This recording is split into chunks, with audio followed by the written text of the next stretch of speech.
This is Ron Olson.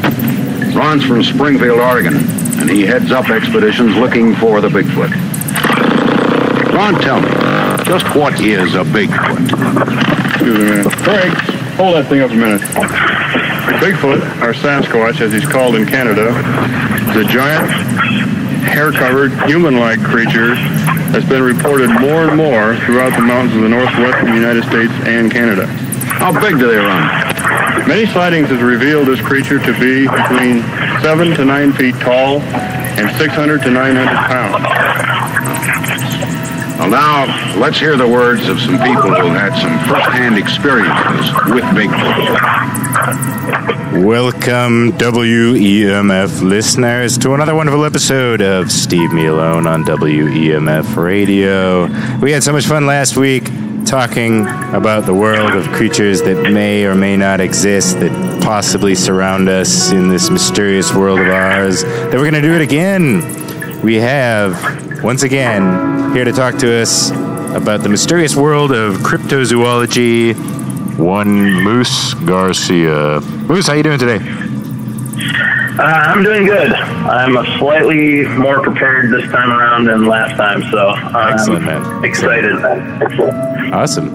So, what do you think you want to get into first? The Loch Ness Monster, or Black-Eyed Children, or Spring-Heeled Jack, or Flying Humanoids? Well, the Loch Ness Monster, Lake Monster phenomenon is something I'm probably the least familiar about.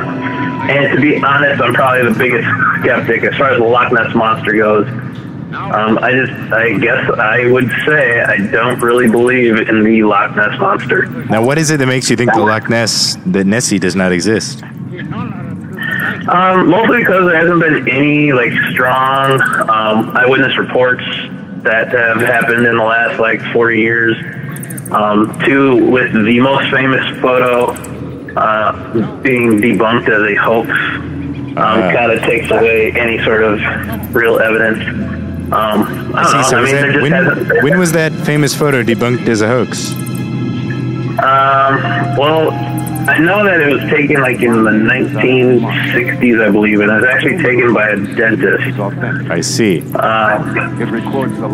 you just not trust it because it was taken by a dentist? No, I have nothing against dentists. Yeah, the Loch Ness Monster hoax. Let's see here. Yeah, it's the one, if you Google famous Loch Ness Monster, it's the photo where you see a silhouette of, a long-necked creature emerging from the water, and there's small ripples. But more or less, a doctor on his deathbed or nearing his old age eventually admitted that he just took a toy dinosaur and attached it to a toy submarine and had it float in the water, and then took the photo. I see. So that's one cryptid that may not exist, or unless he's covering for Nessie and he doesn't want us to know that the Loch Ness Monster is real. True, but I don't know. I don't follow it too strongly, so for all I know, could be a rash of sightings recently or whatnot. Yeah. But personally, I haven't heard anything. And two, just to think that there's some sort of large plesiosaur, because a lot of people think that it is a plesiosaur that was somehow landlocked into the loch itself. Because at one time, the loch actually was able to connect to the ocean. But since then, due to shifting of plate tectonics or whatever, the land mass has risen, or the ocean levels have fallen, and now created the loch. With that said, though, there is a small stream or creek at the south end of the loch, I believe, or one end of the loch, that allows for certain aquatic creatures to actually navigate their way into the loch. I see. And some people believe that it's just a identification of known aquatic animals. It could just be an alligator or something? Yeah, the most popular theories on what people might be seeing are giant eels, freshwater eels that grew to large sizes. as far as when they see like an unexplainable ripple in the water. And then as well, some people also believe that they're seeing some sort of aquatic mammal, like a seal. Like some sort of seals have been able to navigate their way into the loch. They might be seeing that. And then other than that, other people just think that they're just seeing, logs or sticks or some sort of debris that has somehow breached the water and then resubmerges. So, I don't know. Like I said, there isn't any really solid proof as of late. That's hard for me to believe. Though I'm not saying that there isn't a possibility. Personally, it's one that's more far-fetched for me to believe. There are other lake monsters that actually have a little bit more better, evidence or eyewitness reports, like Champ from Lake Champlain. What is Champ? Champ is, once again, something described similar to like a plesiosaur, kind of an aquatic reptile, dinosaur-looking creature. And I believe it's in Lake Champlain, which is in New York. See, so it's sort of like the Loch Ness Monster, but you think it's more likely than the Loch Ness Monster? Yeah, just because there's some better eyewitness reports as well as a very, a highly debated photograph that is actually in color. But according to Wikipedia, Champ or Champy is a name given to a lake monster supposedly living in Lake Champlain. 125 miles long is the body of water, and it's shared by New York and Vermont, with a portion extending into Quebec. The legend of the monster is considered a draw for tourism in the Burlington, Vermont, Plattsburgh, New York areas. The picture specifically, though, if you look up Lake Champlain Monster and you just click on images, it's of some sort of thing breaching the water. It appears to be like a hump and some sort of curved appendage. To be honest, the pictures I'm finding, they just look like the Loch Ness Monster, kind of. Well, exactly, and that's why they call it the North American Loch Ness Monster. Ah, I see. But once again, it's very ambiguous, and you can't really tell. And the other difficult thing with photos of creatures in water is that there's no other objects nearby that you could use as a scale for reference. Right. To reference. Because they're just surrounded by a flattish water surface. Yeah, so it's hard to really tell the range offshore, the distance as far as what that appendage is sticking out of the water, like how high is it. The witnesses said that it was like 6 feet or 9 feet out of the water when they took the picture. But once again, there's nothing there for skill. I see. So it's very difficult. Though, water is very mysterious, especially to us, and the ocean is the largest area of the earth yet to be explored. Right. So who knows what type of creatures are in there. And the funny thing is, living in the land of 10,000 lakes, we have a lake monster in Minnesota, and I don't know if you knew this, Steve, but we have one here. I did not. What is it? Well, if you recall your knowledge of the birthplace of water skiing, which is Lake Pepin. Is that right? I did not know that Lake Pepin was the birthplace of water skiing. Yeah, I believe it was invented in 1921. I see. But there's also known to be a monster of some kind in Lake Pepin? Yeah, or maybe it was 1911, I don't remember. Maybe 1821, I'll have to check that out. But it was invented in Lake Pepin, and yes, there is a lake monster. It is the fairly large lake, and it's actually the widest section of the Mississippi River. So it's a section where the Mississippi River widens out, and it creates the border between Minnesota and Wisconsin. And people for decades have been supposedly seeing some sort of creature within this lake. Really? And I actually have a small blurb out of the Minnesota Road Guide to Mysterious Creatures. about Peppy, and this one's particularly interesting because it happened right off the bow of a sailboat that was on the lake. So the account goes, the second account is a bit more detailed. Tells Mr. Hewitt. So Mr. Hewitt and two boys were out sailing from Lake City to Lakuta in a skiff. When about halfway to their destination, a dark, strange-looking object rose out of the lake about 6 feet high at the stern of the boat. The beast remained out of the water long enough for the trio to get a detailed look at it before it disappeared into the depths of the lake. I've also heard another more extravagant report of the guy and a kid who were fishing, I believe on the Wisconsin side of the lake, and they were fishing, and this gray snake-like head rose out of the water to snatch a seagull out of the air. Yeah? So it's been seen from both sides, from the Wisconsin side and the Minnesota side of Lake Pepin. Yes. But once again, there hasn't been many reports, and honestly, most people don't even know about it. So I see. It's just one of those things. It's hard for me to believe, and it's easy for people to misidentify lake creatures. I mean, so you're more skeptical of reports of lake creatures just because they're in the water and it's hard to find scale on the water and the water is murky, so you're never quite sure what's in there. Exactly. I see. Okay, well, what about some non-lake based creatures or mysteries out there? Well, I mean, I think last time we were talking about Bigfoot and Chupacabra. I think one of the cooler ones or sightings are those of humanoid flying entities. And I'm not talking about like. No, wait, what? I'm not talking about like ghosts. I'm talking about like flying humanoids. So basically, people in jetpacks. And there's a fantastic book out there by an author named Ken Gerhard.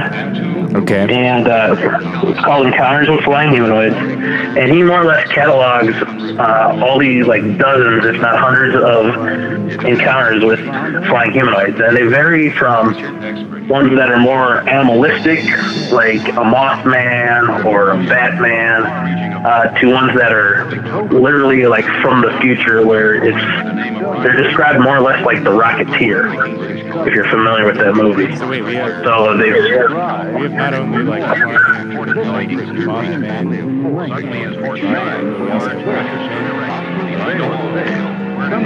Yes, I mean, there's been a number of sightings that he accounts in the book that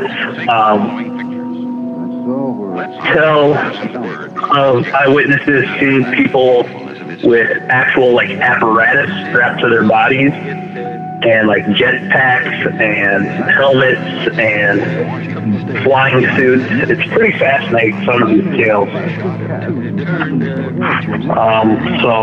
Wow, so where were these people seeing this? These they've been spotted all over the world, and the funny thing is that some of these tales I was talking about last time, they were talking about strange humanoid encounters, and some of those strange humanoid encounters actually cross over into the flying humanoid range. Well, you would think any of those flying humanoids would be pretty strange. Yes, but one of the reports, I'll read a quick blurb out of his book here. This is a man-like figure flies over Pineland Plantation. Reports from the southeastern United States are somewhat fleeting, but something resembling a man was apparently seen floating over the state of Mississippi on September 1st, 1966. The primary witness was Mrs. James Urquhart, who first noticed the anomaly at around 2 p.m. Hovering over Pineland Plantation for a considerable amount of time, Mrs. Urquhart observed the figure fall to lower altitudes before ascending up into heaven. She couldn't make out much of the way of details, but thought that the being appeared to be white in color. Local officials speculated that the object may have been a weather balloon, though other residents from the town of Scott evidently watched the thing as well. The year 1966 turned out to be the banner year for flying humanoid phenomena. So that was one of them. Other ones have been cited, reported as looking like actual angels, where they actually have feathered wings, appendages coming out of their backs. Other ones, Owl Man is pretty common in like Great Britain. Wait, so what is the Owl Man just a man who looks like an owl, or like a kind of hybrid man-owl creature? Yeah, so so basically it's kind of similar to Moth Man, but basically is an owl man. Described as having feathery winged arms, large eyes, glowing red eyes, and no neck. No neck. Yeah, so pretty strange. Yeah. But obviously the most famous one is Moth Man. Most people are familiar with it. Right, there is like a movie. based up. Yeah. And that's the strangest thing with that phenomenon was that there was a rash of sightings for a number of weeks in Point Pleasant. I think it's Ohio or Pennsylvania. I'll find that out. But the town's called Point Pleasant, and it more or less had all these strange sightings, and people reported seeing this large humanoid type creature with glowing red eyes and large wings. And it took place in West Virginia, actually, sorry. And leading up to all these sightings, like after these sightings led up to an actual pretty graphic event where a number of people died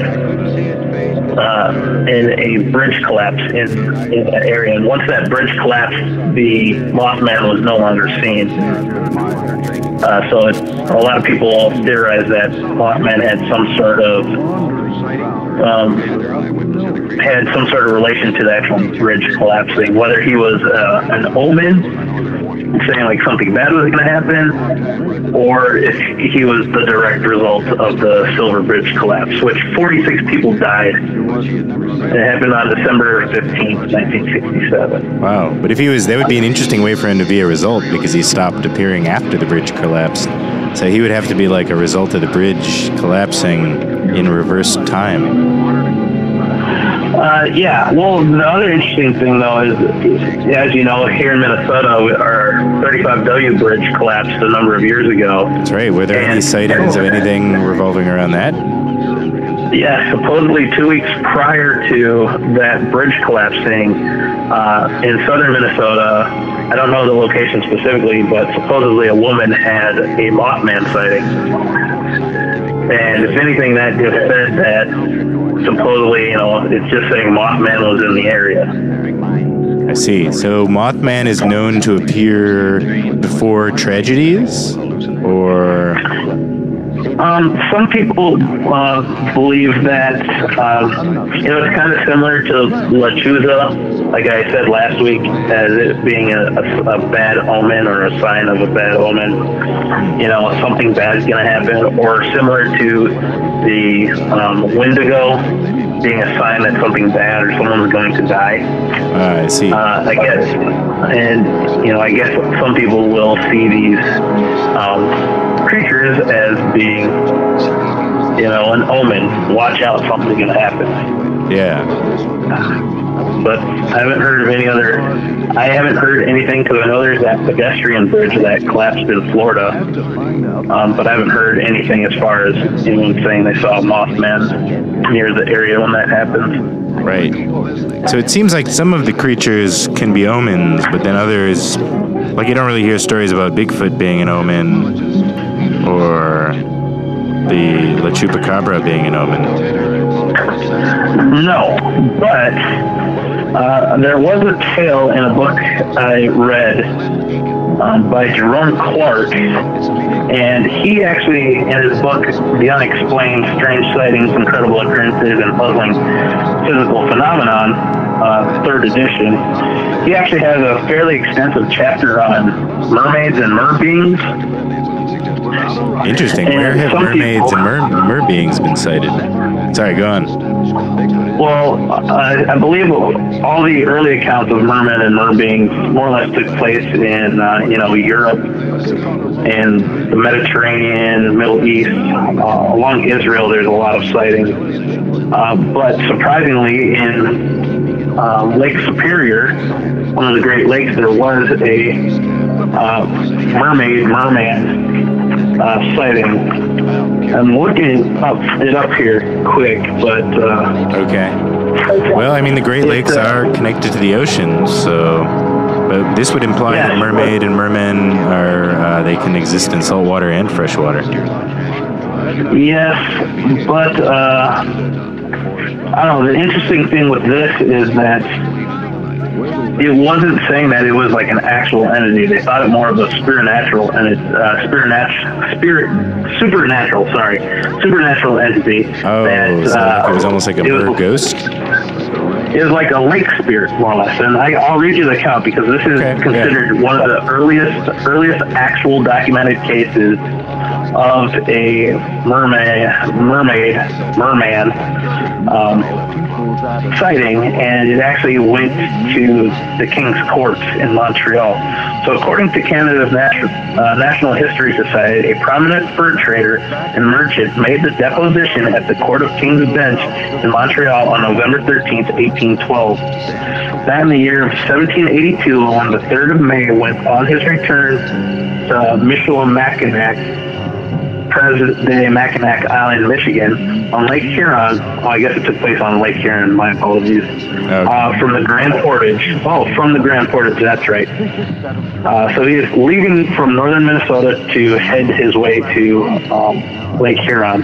He arrived at the south end of Lake Pate, near present-day Thunder Bay, Ontario, on Lake Superior, where he formed his encampment to stop for the night.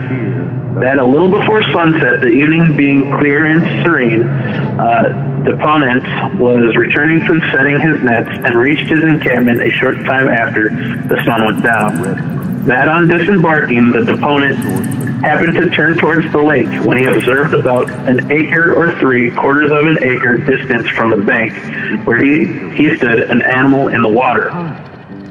The animal in the water appeared to him to have the upper body of its body above the waist formed exactly like that of a human being. It had the half of its body out of the water, and novelty of so extraordinary a spectacle excited and led him to examine it carefully. That the body of the animal seemed to him about the size that of a child of 7 or 8 years of age, with one of its arms extended and elevated in the air.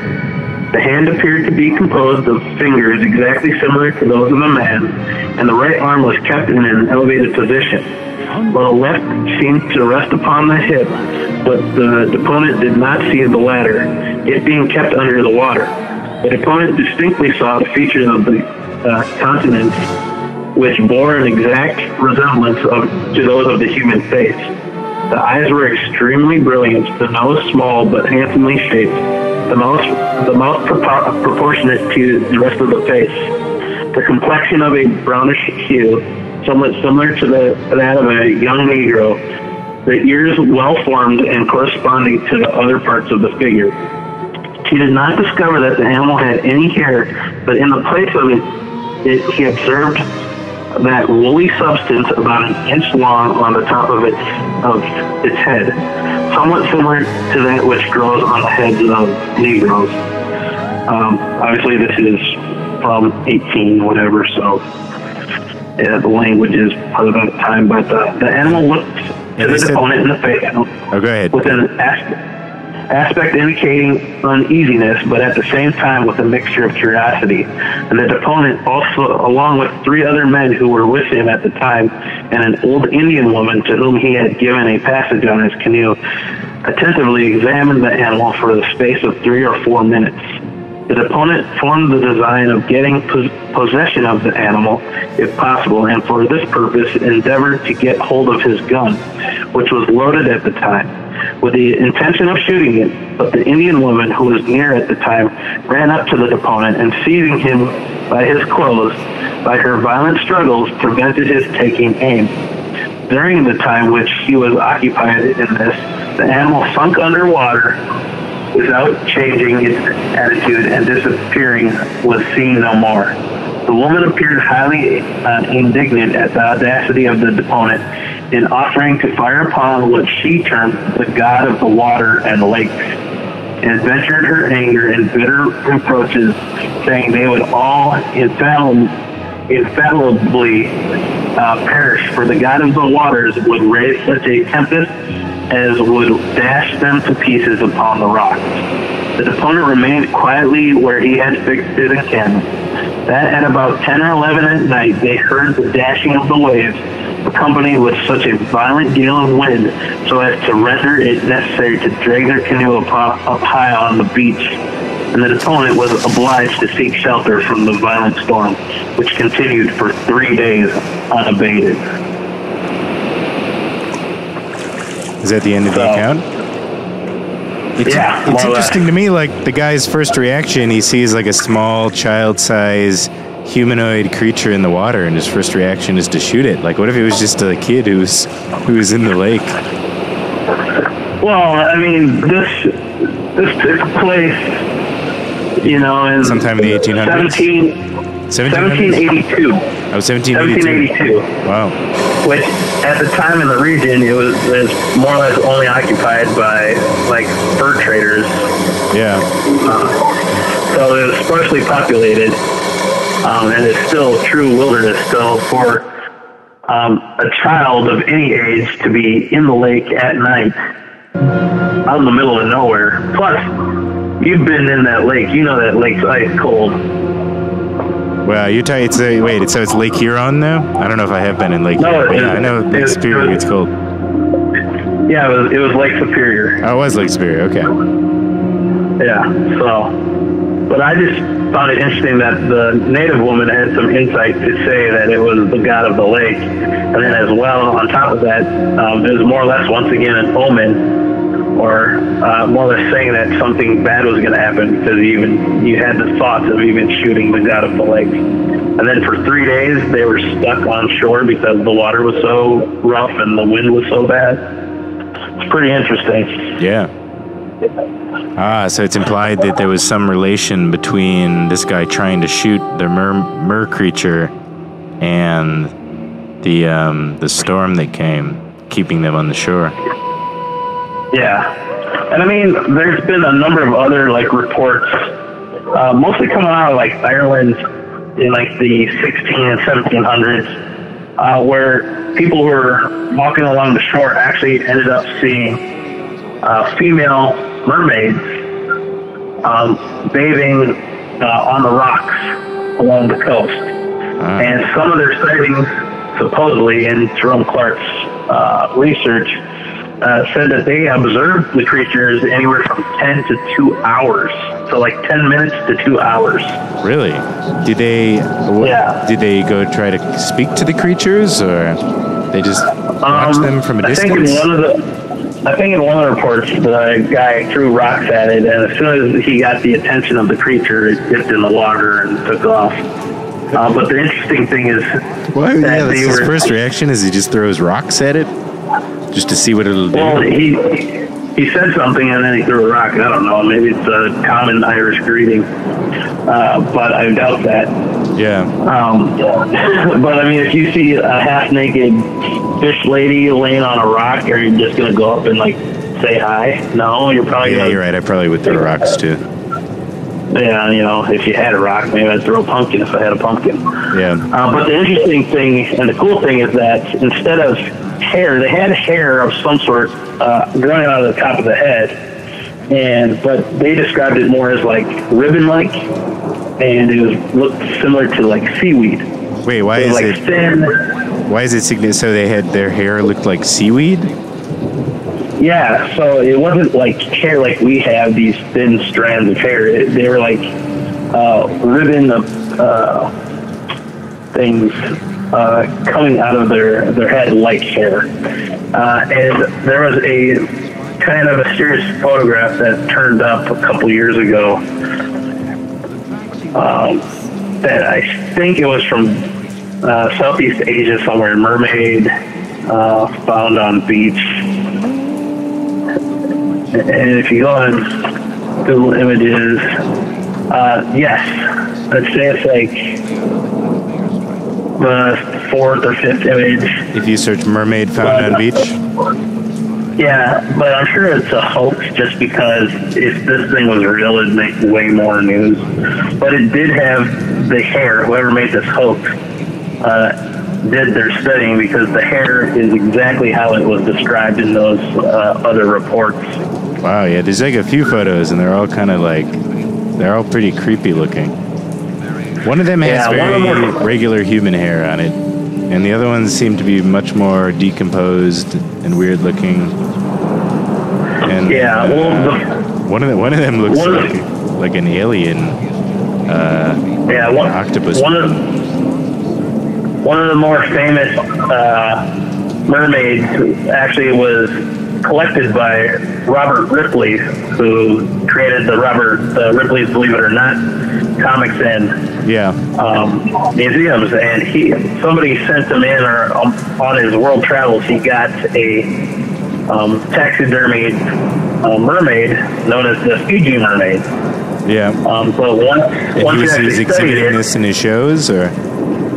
Yeah, it's in one of the museums, and there's probably replicas of it, but basically what was found out was that somebody had taken a fish, a large fish, and actually taxidermied it to the body of a monkey that they removed the hair from. Oh, I see. So that one was not a real mermaid, that was just a fish. Wait, sorry, what was it? It was a fish head attached to a monkey body? No, look up Fiji mermaid. The Fiji mermaid. Was it a monkey head attached to a fish body? Yes. I see. Yeah. All right, let me see if I can get a picture of this thing.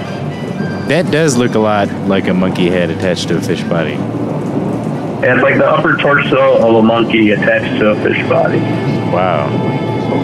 That's pretty wild. So even in the world of these hoaxes, you had people at a certain point in time who were just like they just had dead animals and they just started like lopping them together, trying to turn them into hybrids.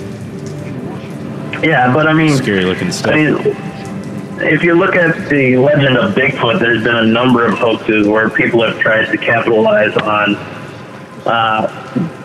the fact that they supposedly captured Bigfoot, or that they have a real Bigfoot body in their refrigerator or whatever.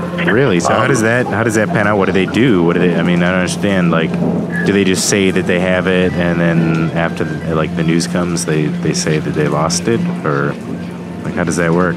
Or do they somehow have a fake Bigfoot corpse? Well, let's see. Bigfoot claim it's fake. So, I believe in 2008, there was two guys that came forward, and they posted a picture showing what appeared to be the body of a creature in a large chest freezer. And they claim that they had more or less gone out on a hunting trip or something, and they shot this animal and then they put it in the freezer. And there was a huge press conference, and everybody was like, "Oh my God, they finally found Bigfoot." Sorry, what year was this? This is in 2008. Okay. Bigfoot in freezer is made of rubber. A web posting asserted Tuesday. Initial promoter of the two hikers claimed that they found the body in Georgia. Matthew Whiten and Rick Dyer have admitted that it was a costume. So basically what they did was they found a Bigfoot costume online. They ordered it, they stuffed it, and then they crammed it into this freezer, and then they put like deer guts or some sort of animal guts over it, making it look like it had some sort of wound. They took a picture of it, and they more or less lied about it, and it was probably one of the better Bigfoot hoaxes in the last decade. Yeah, I wonder how often people can get away with that. Like, how often will the news media accept a Bigfoot story that turns out to be a hoax like that? Or, like, have there been people who have tried to do the same thing and the news pretty much, like, shut them down? They said, like, oh, we see what you're doing. You're doing the same thing as those guys with the Bigfoot in the fridge that turned out to be made of rubber. Yeah, I mean, I think it can happen anywhere. But that's why, a lot of Bigfooters, a lot of Sasquatch researchers, they're actually the best skeptics because they try to debunk everything so that in the end, they only end up with actual facts or actual evidence if they can. So the best Bigfooter is actually going to be a skeptic who tries not to believe every little ounce of whatever. I see. But and so what about what can you tell me about Spring-Heeled Jack? This is not a flying humanoid, but in a way a bouncing humanoid, right? Yeah. So Spring-Heeled Jack comes to us from I believe London, England, and I think he was running amok around the 1600s sometime, and one of the first sightings of it, more or less, happened was a woman, I believe, was walking home late one night when a strange tall figure in a skin-tight kind of jumpsuit wearing a helmet attacked her and, like, scratched her. She screamed, and a police officer was patrolling nearby, and when he ran over the figure, stood up and jumped over a brick wall in a single leap and disappeared. How tall was the brick wall?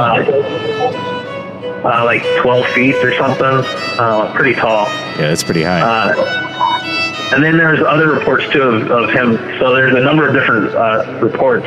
One of the best detailed descriptions happened between these two sisters, I believe. And the one sister heard a knock on the door. She opened the door late at night, and she just saw the silhouette of a figure, and he was like asking her to come outside for whatever reason. When she didn't step out, he approached her, I believe, but she more or less described him as wearing a white skin-tight jumpsuit, a helmet. Some descriptions say he had like pointy long ears, like the tops of his ears were pointy, almost like an elf, I guess. And that he had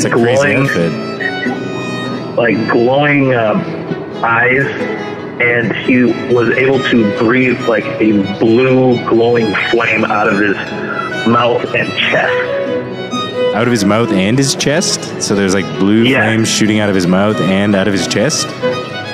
Yeah, like somehow, like his jaw area, his neck area, there's this like glowing blue flame, right? And so this is kind of like the Lopan from Big Trouble in Little China of 1600s London. Yes, and they said that he had metal claws too, because a lot of the victims that he would attack would be scratched. He would scratch them and like tear up their clothing. But that being said... But just kind of like light scratches, or did he kill them, or did he... Like, what happened? Well, I don't know, because he grabbed the girl, but then the sister came out and started, like, more or less in a tug of war, pulling on her sister and him to let go. When, once again, a police officer heard the commotion and ran over. And in that instant, Spring-Heeled Jack actually jumped over the entire house. How tall was this house?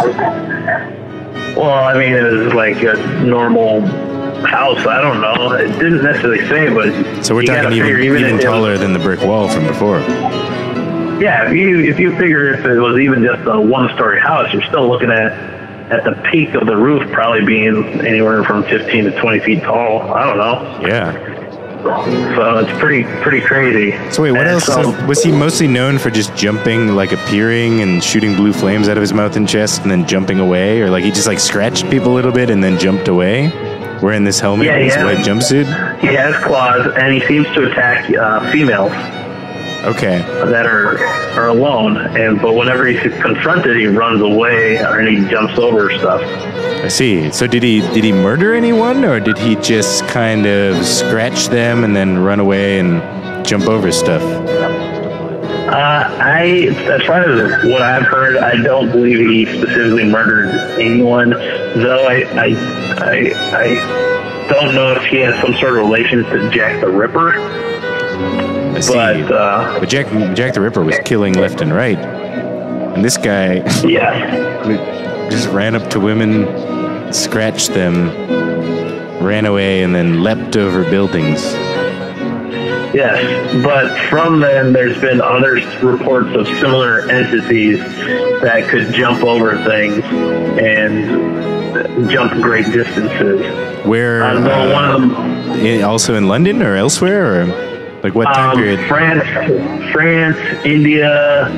A lot of times it ends up being places with British colonies, but too there's supposed sightings in the Americas and Canada. But I don't know. But one of the more strange things, besides just being able to jump over, there was an instance in colonial America known as the Devil's Footprints. Okay, what was the Devil's Footprint?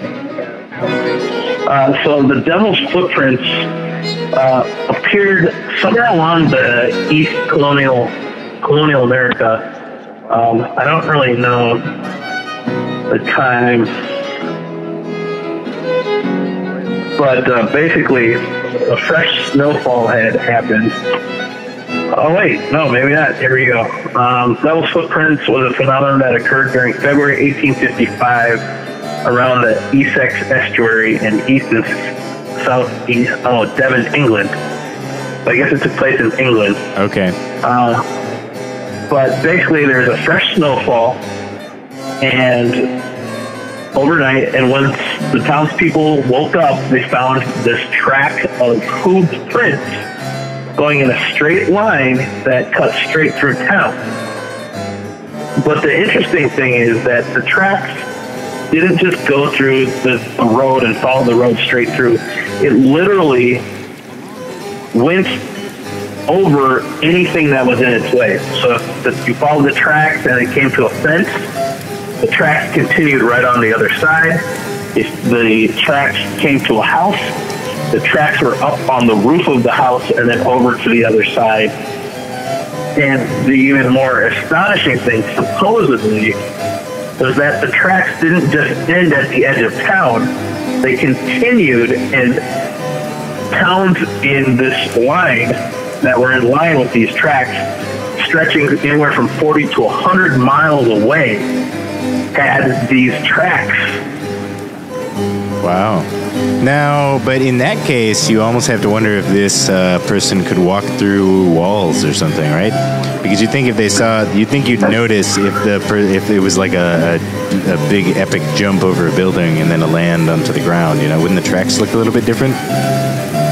Well, exactly, and that's the thing. So they found the tracks on top of rooftops, but there was never any extra evidence left in the snow, whether there was hands climbing up or a tuck and roll once it landed on the other side.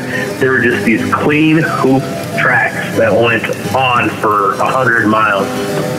And because they were so mysterious and they were hooved, they assumed, and because they were in a straight line, they assumed that it was a bipedal creature. So it wouldn't have been a horse or a goat, because their tracks go side by side. They don't go in a line.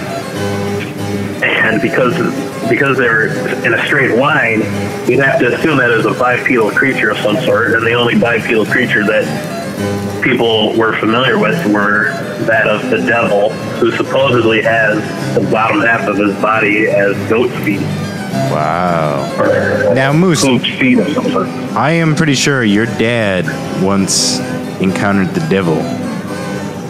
Can you tell that story? So he specifically did not encounter the devil himself, and I was going to touch on this story because I know two people who supposedly had close encounters, but he was in town, and supposedly the devil had appeared at a park, and he didn't see it himself, but people told him that this person dressed really fancy, but he had like gold, he was dressed all in gold, appeared at this like barbecue whatever in town, and all of a sudden people noticed that his feet weren't normal feet, they were actually hooves, and everybody just lost it supposedly, and all were running for cover wherever they were. They were all like, the devil's here, the devil's here. But if you do research, you actually find that it's a fairly common kind of folklore amongst Mexico and the Southwest and Mexican Americans that, you know, the devil appears at different festivals. At different festivals? Like which? Or gatherings. Yeah. Or gatherings. So in this instance, people were at a barbecue and the devil showed up, or at least somebody who appeared to have hooves, who's dressed really fancy, and then everybody just like ran for cover. People were like hiding under the grill and hiding in the shed, or behind a tree, or up in a tree, or down in the basement of the house. Supposedly that. Well, you know, it just says that people always run. That people just ran. They just ran. Just got out of there. They just ran away. So I don't really know. Like, it's a pretty vague story. But, you know, supposedly it happens. You never know. The thing is that what's interesting is with folklore is that folklore will usually have a point in which a legend or tale occurs, and then through word of mouth, it travels to a different location. And it's just like the game of telephone. Eventually, the facts of the story or legend get skewed, and the place names change, the people involved change to more or less take on the identity of the new location where it's being spread. So it's possible in that original... What time period did that story take place? Like the 70s, when your dad heard about people seeing the devil? 70s, probably. Is it possible that there was just like a pimp who had kind of weird feet who came to this barbecue? That's always possible, but I mean, this is deep South Texas, so I don't know what pimp's dressed like down there, but I don't know. But with that being said, it does explain other phenomenon as well, where people supposedly see things, and then it gets spread from town to town. So like urban legends are always spread with the fact that this blah blah blah happened in the town next door. Well, you go to the 2 states over and they have a similar tale or legend. Specifically here in Minnesota, especially our hometown, White Bear Lake, and Venice Heights, we all kind of grew up with the Venice Heights. You're talking about the clown. Now let me hear. I know about the clown that was in Venice Heights, but what is it? What was the story you heard about the clown? Did you ever see the clown? Did you ever meet anybody who saw the clown? Okay, here we go. So the story of the Venice Heights clown, I think it started off in like the late 80s or early 90s, probably late 80s, I think 1988, 89. And what happened was a woman was awoken in her sleep. She was sleeping, and she was awoken by a noise. And it was coming from her bedroom window. When she looked to her bedroom window, there was a clown staring at her as she slept, eating potato chips. Eating potato chips? Yes, the report, she specifically said that it was eating potato chips and watching her sleep. Obviously, she screamed and freaked out, and in that instance, the clown ran away. And it was reported to Ramsey County Sheriff's, and it was an actual police report. Wow. That being said, after that, people noticed other instances where they had clown sightings. The other 2 specific ones, the other big one was that at Venice Elementary, which is an elementary school, there was the kids were out playing at recess, and some of the kids looked over and noticed that there was a clown watching them play at recess, and it was hiding in the edge of the woods. Wow. And obviously the kids, they're like, well, there's a clown. But they told their playground supervisor or whatever, they're like, hey, there's a clown over in the woods. And obviously they brought all the kids in. When the principal and the sheriffs, whatever, went into the woods to investigate to see if they could see if it was still there, supposedly they found a bag full of like clown noses and bow ties and like clown and supplies. Like those flowers that shoot water out of them and stuff? Possibly, I don't know, but they found some clown costume supplies in this bag in the woods. But they never found a person. Yeah. The other story, this actually comes from my cousin. I don't know, maybe I just have a crazy family, but whatever. But she was babysitting, I believe, my younger cousin or my cousin, and she heard something knocking at the door. And when she went to look, the clown was standing at the door trying to get into the house. Wow. So she freaks out. She calls the police. Did she look out the window, or did she look through like a peephole? I don't know quite what the door was like, but I think it just was Or did she open the door and the clown was standing there? No, the clown, she could see through the window and the door. I see. But she called the police arrived, and she ran outside around the house to go talk to the police. And when she ran around the side, she tripped and she fell. And when she looked down at what she tripped over, it was a clown bow tie that was left on the ground.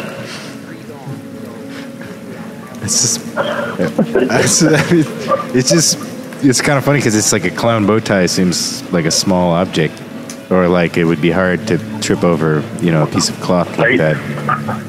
Are you kidding me? But maybe it was an extra heavy, like a giant, ridiculously big. Oh, like a giant clown bow tie, like an oversized. Yeah. Okay. Yeah. An oversized, extra heavy bow tie.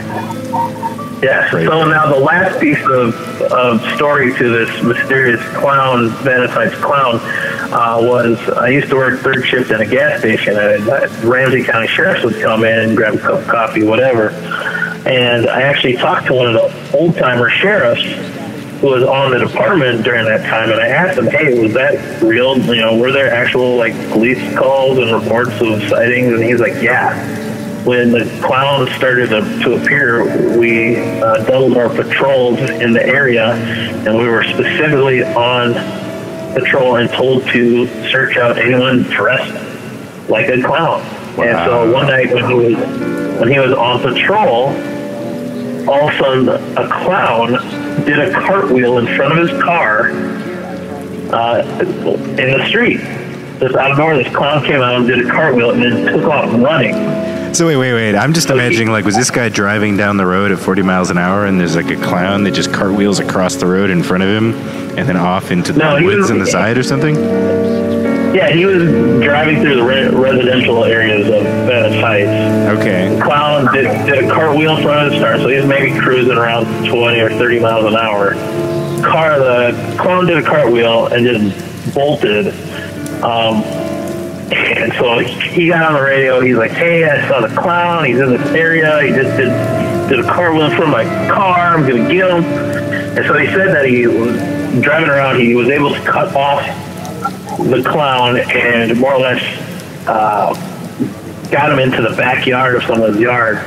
And as he was out of his car at this point, and he had his flashlight pistol drawn, and he supposedly, at least this was him telling me this, he saw behind a large oak tree an individual trying to undress out of a clown outfit. And so he says, freeze, hands up, come out from behind a tree. When the person comes out from behind the tree,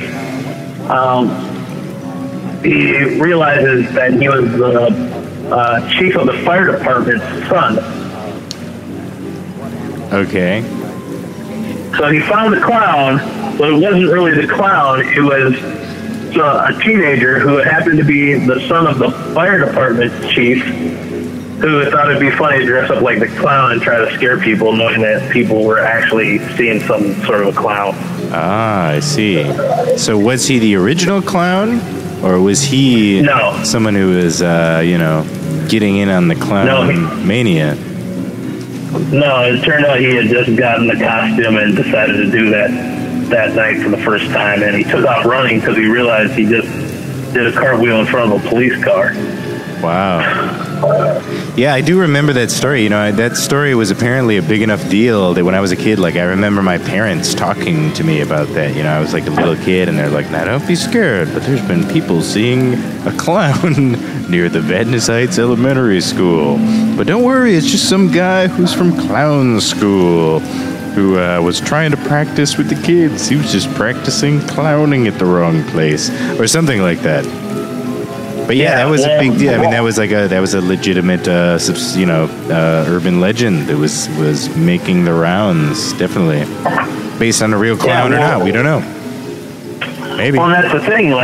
They never found the real clown. Nobody ever came forth and admitted that was them eating potato chips in the window. Nobody ever came out and said that they were on the edge of the playground at the elementary school. I wonder if somebody will admit it on their deathbed.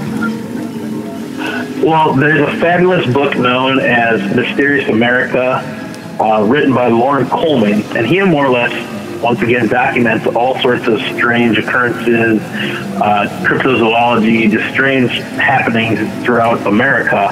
And it's a fantastic book, and he more or less covers almost everything you could. But he actually has a chapter on phantom clowns. And so this phantom clown tradition has been going on since the 60s or even earlier than that. And because I remember I found something online. I was looking up, it seems like there's been clowns that people have seen all over the place, even before, because I know there was that thing with the clowns a couple of years ago or whatever. But even before that, there's all kinds of urban legends about clowns being seen, looking in people's windows and stuff like that from the 80s. But you're saying even earlier than that too? Well, yeah, because in his research, he actually looks to the event of the Pied Piper. But one thing I want to say is people weren't at a certain point in time, if it was the 1940s and you saw a clown outside your window, you'd probably just think it was awesome, right? People didn't even think clowns were scary at that time. Yeah. You'd just be like, oh great, a clown. You know what I mean? But wait, so what were you going to say about the Pied Piper? Well, he more or less, in his research, he kind of points to the fact that the Pied Piper was the first instance where a mysterious clown-like figure came into an area and kind of wreaked havoc. Now, if you don't know the story of the Pied Piper, he came to a town that was infested by rats or something, and they were, he's like, I can get rid of your rats, so I just will play this tune and they'll follow me out of town. Yeah. Then you have to pay me. So he plays the tune, the rats follow him out of town, he gets rid of all the rats, and everybody's happy. But the town never ended up paying him, and so he was upset. Hey, I did this favor for you, you owe me. And they're like, well, we're not going to pay you. You're just some stupid clown with the, clarinet, whatever. And so he's like, well, fine. Then I will steal all your children and lead them out of town until you pay me what you owe me. And so then that night or something, the Pied Piper went back into town and he played this magical flute device or whatever, and more or less lured all the children from the town out to follow him into the mountains, where he hid them in some cave and held them until the town would pay his ransom. So did the town pay the ransom? Well, I believe they did to get their children back. But the interesting thing is he makes that connection because a lot of the early clown sightings in like the 1970s more or less said that a lot of the first clown encounters were clowns trying to lure children away from their parents, away from their parks, out of their homes, or into white vans. White vans, really? And what time period was this with the clowns and the white vans? Well, he has some... Because it seems like white vans became a scary thing in the 80s and 90s. You know, there were all these stories about kidnappers and things like that. You know, I bet before the 80s, nobody had a concept of like, it's a white van. Scary. Well, exactly. Well, that's the thing. Like, even then, like, when there's that DC sniper incident, everybody was looking white for van too? No, it was actually in like a baby blue, like Lincoln Town Car or something. But people reported seeing these white vans in the area of where the shootings happened, so they automatically assumed that's the white van. Yes. So it's because of these prior incidents. The white van has been demonized, so. Yeah, it's been demonized. It's stereotyped now that if you have a white van, you're up to no good. You're going to... I mean, even in the movie Silence of the Lambs. It's a white van in Silence of the Lambs, too, I think, yeah. With the he tricked the guy in there, so... The white van in itself has its own mystery and legend to it. Yeah. But basically, one of these reports in the spring of 1981, Boston, Massachusetts appears to have been the port of entry for a new version of the Pied Piper story. During the first week of May, some individuals in multicolored clothes, just like Bunting, began trying to entice school children into coming along with them. The reports of clowns and vans bothering children were openly discussed in the newspapers by the school committee, the area police, and scores of parents and children. That took place in Boston. Wow, in 1981? On May 6, 1981, the Boston police responding to persistent complaints warned that men in clown suits were harassing elementary school children. One of the men was seen wearing a clown suit only from the waist up, which means he was exposing himself. Wow. From the waist down, he was naked. According to reports, the clown had driven a black van near the recreational horseshoe site of the Franklin Park in the Roxbury area of Boston between 4 and 6 p.m. He also appeared in the Jamaica Plains neighborhood of Boston near the Mary F. Curley School. Okay. So they hang out by the horseshoes, whatever. A day earlier in the adjoining city of Brooklyn, 2 clown men reportedly had tried to lure children into their van with offers of candy. The Brooklyn police had a good description of the van, older model, black. Oh, so I guess in this case they were black. So there were more black vans in Brooklyn and Jamaica Plain and by the Franklin Park Zoo. So wait, this was going on like one day after the next? This was like, it's like a coordinated clown attack. Sounds like. But then it says here, the previous week, investigative counselor Daniel O'Connell of the Boston Public School District had sent a memo to the district elementary and middle school principals. He wrote, "It has been brought to the attention of the police department and the district office that adults dressed as clowns have been bothering children to and from school." But then there's like 1,000 miles away west to Kansas City, Missouri. On the afternoon of May 22nd, police cruisers on the Missouri side crisscrossed the city chasing a knife-wielding clown in a yellow van that had been reported at 6 different elementary schools earlier in the day. At 8:30, a mother had watched a yellow van approach her children as they walked to school, the school bus stop. The van stopped and someone inside spoke to her 2 girls, who then screamed and fled. The vehicle sped away, and the children told their mother that a man dressed as a clown carrying a knife had ordered them inside. By noon, the police had received dozens of similar reports of a clown in a yellow van. Yellow van that time. Yeah. So that's interesting that this would all be happening at the same time, though. Like, does this mean that, that like a supernatural race of clowns invaded the earth at this time? Does it mean that, like, for some reason, something about this 1981 time, there were just like several people who decided, like, I need to dress up as a clown and menace some children now? Or were people just particularly afraid of the idea of clowns at that time for some reason? Like, I don't know, that's what makes me interested in stories about that. It's like, how can you explain that in terms of that historical moment? And you can really only speculate mostly, I guess. You can look at the stories as well, though, and try to pull from them what you will. Are there other clown stories? Or go ahead. Well, I mean, it's just bizarre because, too, besides that, I mean, who is that killer who killed a bunch of people and he was a children's party clown? Oh, yeah.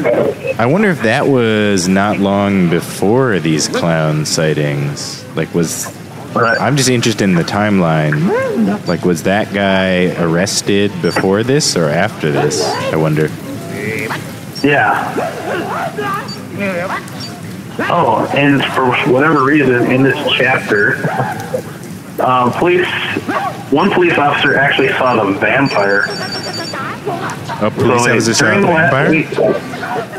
So during the last week of March 1981, the small village of Mineral Point was swamped with sightings of a strange entity which terrorized teenagers. This phantom was labeled a vampire and seemed to haunt the Graceland Cemetery. One police officer actually saw the vampire. Officer John Pepper described the being as a huge person with white painted face wearing a dark cape. Strangely, the Mineral Point vampire's white face seems to be almost I can't even say that right now. Related to the grease point, the grease paint of clowns. As the events unfolded in Wisconsin, an incident in Washington, D.C.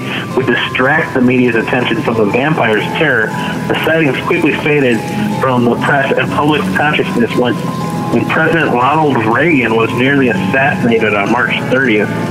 The Mineral Point vampire seems to have a host of dead ringers in the Fortean and occult literature. Spring-heeled Jack of Victorian England had pointed ears, was tall and thin, and wore a long, flowing cloak.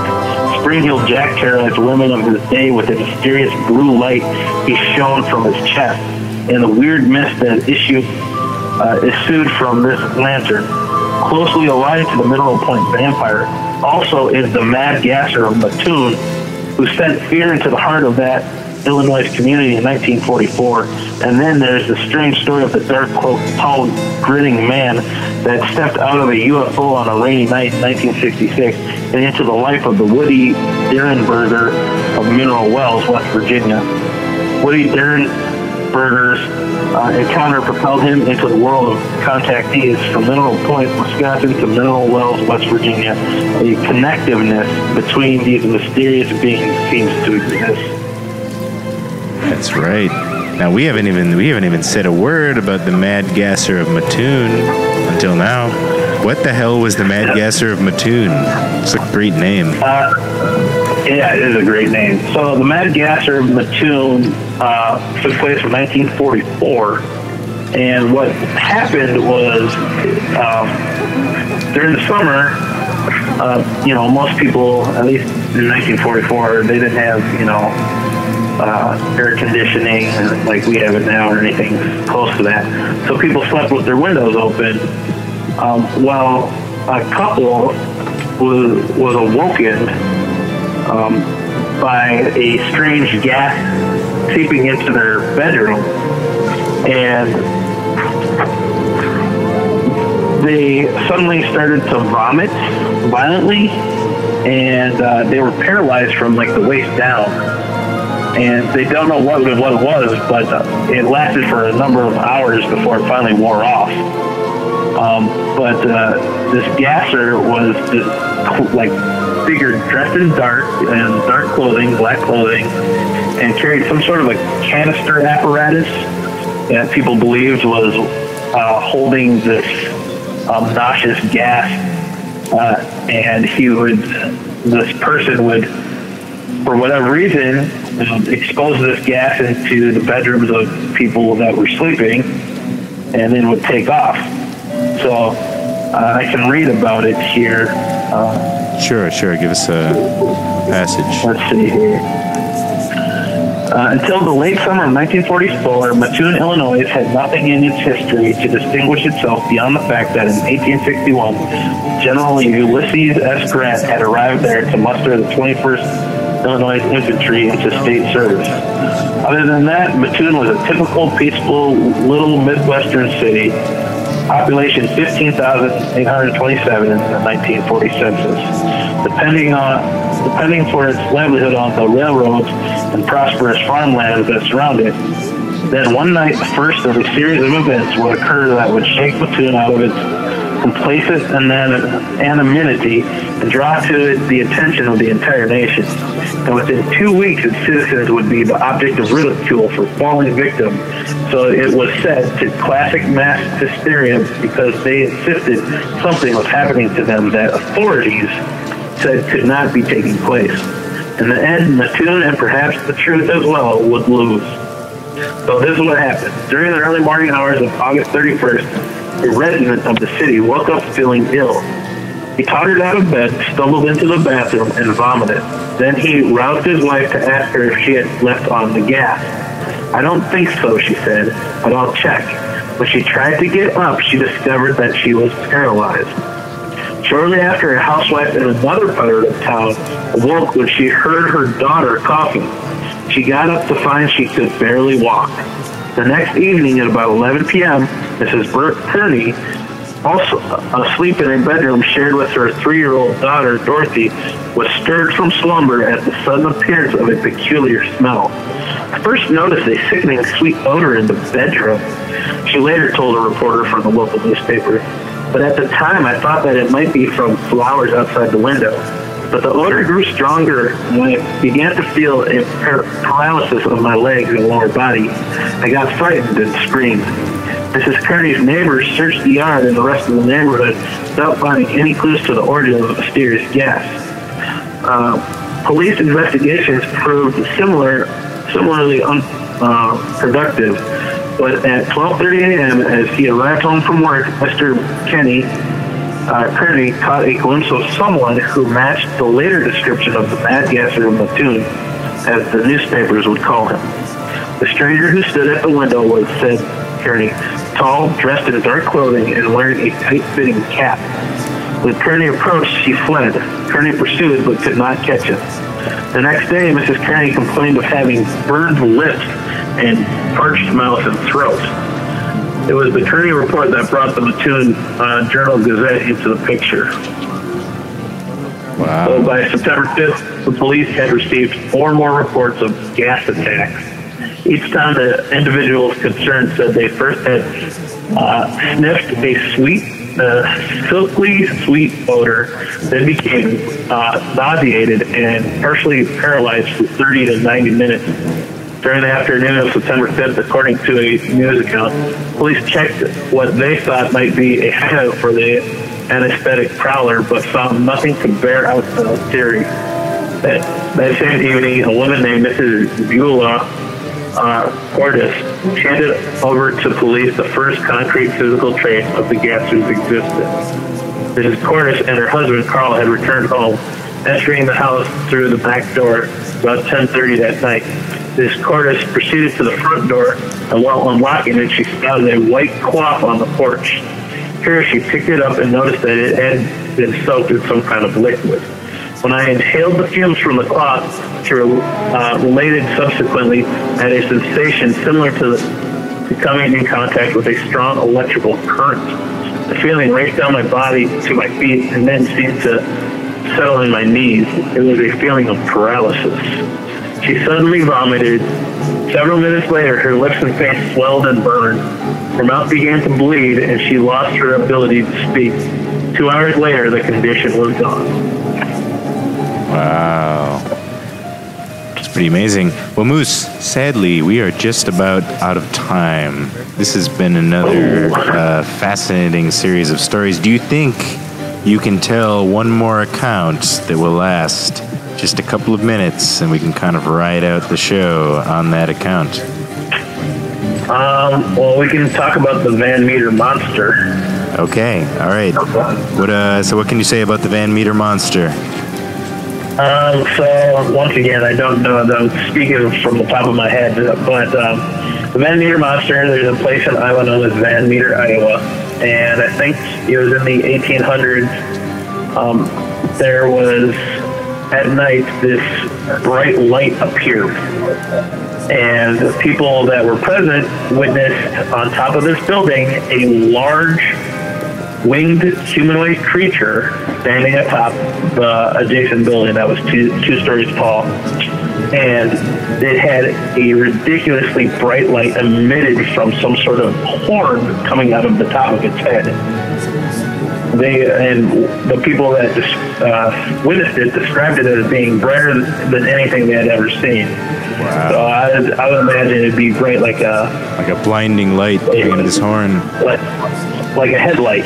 Yeah. Well, the thing had like 20-foot wingspan, flew away, and kind of terrorized the people for a number of nights. Eventually, they were able to track it down to an abandoned mine in the side of like a hilly area. Eventually, the townspeople gathered and formed a mob or whatever, and they were going to take care of this creature. Well, so they tracked it to this abandoned mine, and they were yelling and like waiting for it to come out. And instead of one light appearing out of this mine, there was two lights. And there's the large creature with this bright light, and they actually had a smaller creature next to it as if it had like a child. Wow. Before the townspeople could shoot and kill it, both it and the smaller creature flew off into the night and was never seen again. Wow.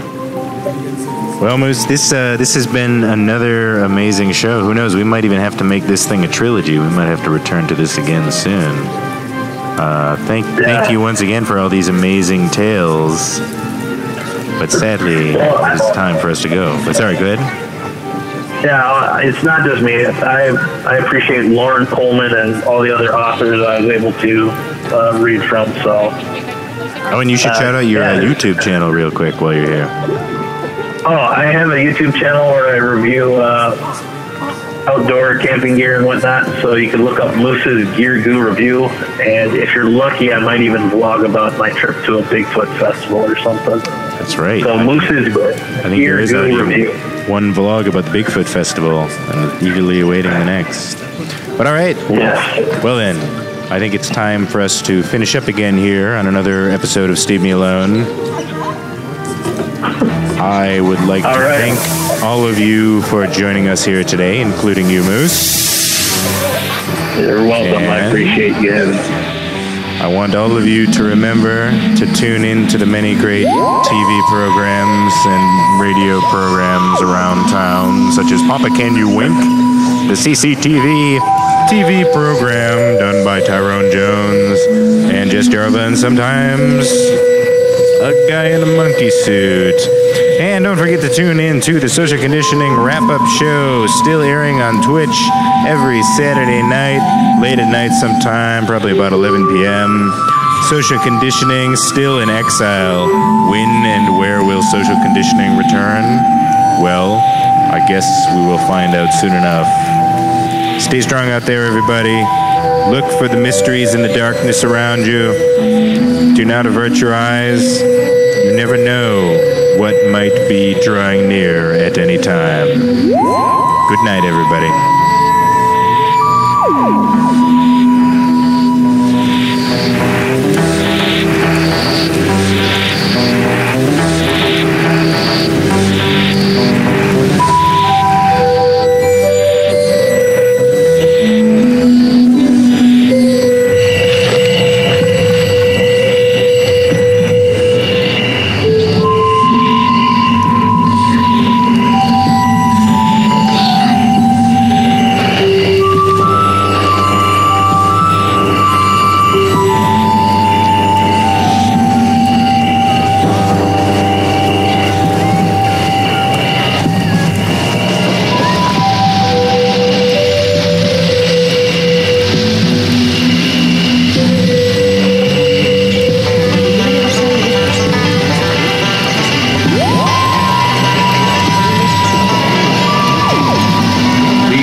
Are we clear?